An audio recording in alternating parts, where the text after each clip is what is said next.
পুলিশের চোখ ফাঁকি দিতে ধানের গোলায় ধানের পরিবর্তে লুকিয়ে রাখা হয়েছিল বিপুল পরিমাণ অবৈধ ভারতীয় প্রসাধনী। এত কিছু করেও চোরা কারবারির শেষ রক্ষা হয়নি। চোরাই পথে আনা অবৈধ ভারতীয় সব প্রসাধনী জব্দ করেছে পুলিশ। সোমবার বিকেলে কুড়িগ্রামের নাগেশ্বরী উপজেলার কচাকাটা থানার নারায়ণপুরের ঝাউকাঠি এলাকায় জহুরুল ইসলামের ধানের গোলা থেকে বিপুল পরিমাণে ভারতীয় প্রসাধনী জব্দ করা হয়।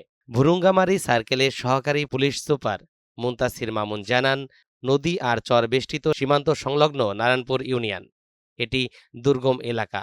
চোরা কারবারিরা অবৈধ পথে এই বিপুল পরিমাণ অবৈধ ভারতীয় সামগ্রী এনে মজুত করেছে। ভুরুঙ্গামারী সার্কেলের আওতাধীন কচাকাটা থানার সবথেকে দুর্গম ইউনিয়নের নাম চর নারায়ণপুর। চর নারায়ণপুর অত্যন্ত একটা দুর্গম এলাকা। এর চারপাশে নদী বেষ্টিত, এর ভিতর দিয়েও নদী চলে গেছে এবং এই ইউনিয়নটার সবচেয়ে বড় সমস্যা হচ্ছে এখানে প্রচুর পরিমাণ চোরা কারবারি এবং মাদক কারবারিতে রাখা। এর মূল কারণ এই ইউনিয়নের পাশে 3 পাশ দিয়ে ভারতের বর্ডার, ভারতের আসাম রাজ্য এবং ওই আসামের চর অঞ্চল।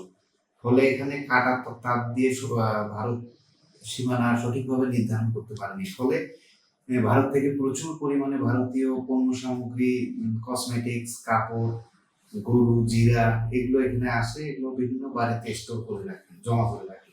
তো আমাদের কাছে গোপন তথ্য ছিল যে এরকম একটা বাড়িতে বিপুল পরিমাণ পণ্য মজুত করে রাখা হয়েছে। এই তথ্যের ভিত্তিতে আমি অভিযান চালাই। আমার কচাকাটা থানার ফোর্স নিয়ে এখানে অভিযান চালাই। এখানে অভিযান চালিয়ে একটা বাড়ি, ঠিকানা ঝাউকুঠি নারায়ণপুর, তার বাড়িতে ধানের গোলায়, ওখানে অনেকগুলো ধান ছিল। ধানের গোলার ভিতরে কসমেটিক্স, তারপরে পাপড়, ইন্ডিয়ান পাপড় যেটাকে ফুচকা বলে, এর সাথে আরো কিছু প্যান্টের পিস পাওয়া যায়।